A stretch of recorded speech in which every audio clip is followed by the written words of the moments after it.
wano wootiire ekitonde ekikyala. Abakyala balina omuze okugamba nti bo baagala omuntu alina ssente.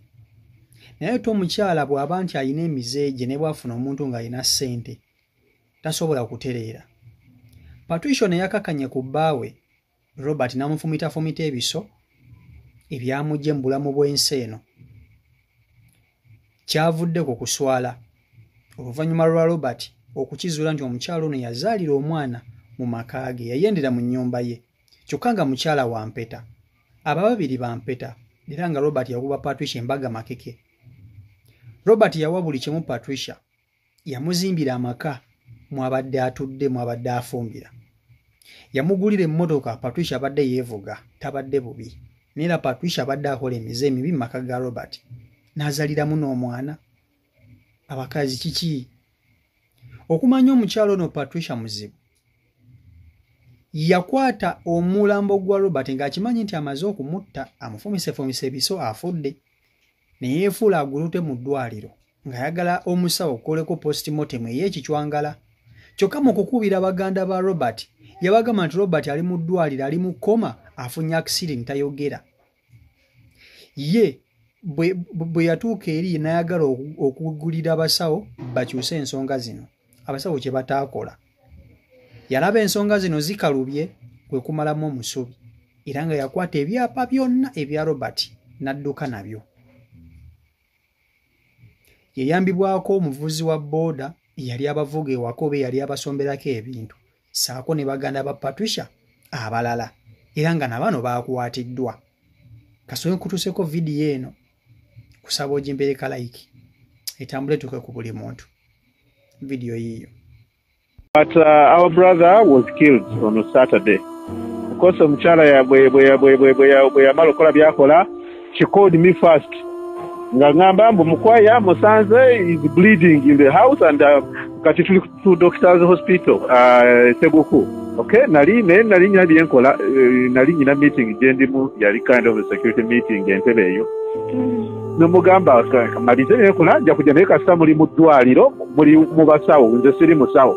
Kati awo in the process n'akubira ne my other brother n'akubira kiki. So my brother yabasookayo kutuukawo omuntu tebamulabako, bababuuza omuntu omulwadde ali wali atya. Babatunuulira butunuulizi. Bwe bayinsisinga ne bagamba nti ali mu motare yafudde. Kati ffe ne tulowooza ne tusooka ne tutwala story bw'etyo until the postmortem one of our young brothers yagenderako emulago omusawo n'amuyita n'amugamba ate bino ebiwundu byendaba ku mutwe yazze bitya. Tegeera? Era bwe twalina omulambo ne gujja ne gutuuka ewaka nga postmortem baalwawo guleeta nga baagala baguleetera eti ndowooza abantu baleke kufuna chance egutunulako. Naye nze nagutunuulira, bwe nagutunuulira ngenda okulaba nga n'eriifu emu omumwa gwazimba nagwo baagukuba guliko n'ekiwundu. Omuntu omutwala ku doctor's clinic it was a cover up. Already yali amaze okufa. Era bwe nagenze ku doctor's clinic and I asked the askari abajjamu omuntu mu mmotoka ndooza ne bagamba ono baleeta mulambo wano. Okay? Kati bwe baamukuba ndowooza ne basooka bakirindi balongoose waka basimbudde omusaayi biki ne balyoka bamuleeta ki ne balyoka batukubira ffe. Kakati naye olwo tuddayo enkeera okukosa omusaayi ku ceiling waggulu gwa splashinga naye wansi w'entebe. Entebe baazikiriininga bulungi nnyo kubanga za leather ne zikirya. Naye wansi w'entebe tuba tufulumya entebe emisana enkeera ku makya abantu batuulewo tugaziye eddiiro ng'omusaayi gye guli wansi. To cut the story short, yes, Uganda waffe bamutadde postmortem yakakasizza kyekimu, he was killed brutally. Kati yo motive ziza kubaaki? Motive tetumanyi, a little bit bye tufunyeeko obwenzi bubadde bungi kuba bakwano ba Patricia bennyini be bawa that info, that testimony. Nti it is possible n'omwana asembyeyo ow'emyezi 6 Seaka Robert yamutwala ku gundi ku DNA nga naye situuwe. Mukazi mwenzi muyitirivu. Ekirala waliwo ebyapa ndowooza ebyabula kati ono bwe yabibuuzizza way of conversation tugifunye kuva mu ssimu. Tetunayagala kusharinga screenshots ezo naye waliwo ebyapa mukwaya mubuuza ekyapa kyange kiriwa. Ono simanyi. Okay? N'amugamba ennyumba eno ekisenge kino tukiyingira babiri ffekka. Kati awo waleka wavudde ki? Obuzibu. Omukyala ono Patricia yasse bbaawe mu bukambwe oba ekitalo. Oluvannyuma lw'omusajja okukizuula nti omwana asembayo siwe omukyala yamuzaala bbali. Omukazi ensonyi yazifudde obusungu. n'akola enteekateeka ezisaanyaawo obulamu bwa bbaawe. Omukyalo ono bamwanjula, baamukuba embaga, buli kimu ekibadde kyetaagisa abadde akifuna. Omusajja akuzimbidde amaka, emmotoka ovuga ewaka, buli kimu weekiri.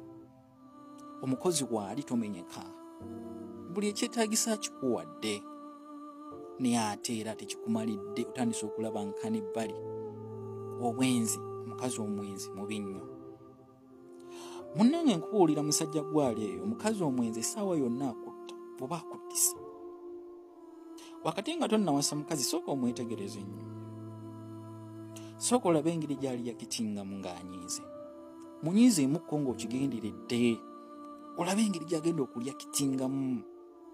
Abasajja bangi abali mu makomera basibiddwa nga balanga bwemage, nga tebalina musango, naye nga abakazi be basibisizza, nga bataddeko ebisanga eby'enjawulo. Abakazi abamu balina emitima emibi nakyolale. Nze mbabuulira.